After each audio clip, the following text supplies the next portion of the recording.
अस्सलाम वालेकुम नाज़रीन, सिंध ऑनलाइन टीवी में भली कार आया मोहम्मद पहर शामिल करूँ था हिन वक्त खबरों।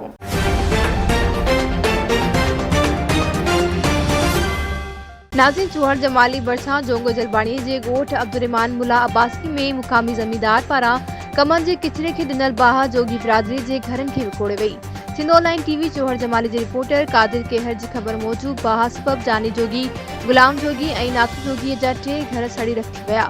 घरनि में पियल समूरो सामान 1.5 लाख रुपया रोक रक़म बाहि में सड़ी विया। ओॾां बाहि मुतासिर बेयारो मददगार खुलियल आसमान हेठि वेठल आहिनि, जॾहिं त फायर ब्रिगेड पहुचण ताईं बाहि सबब 3 घर सड़ी रखी विया।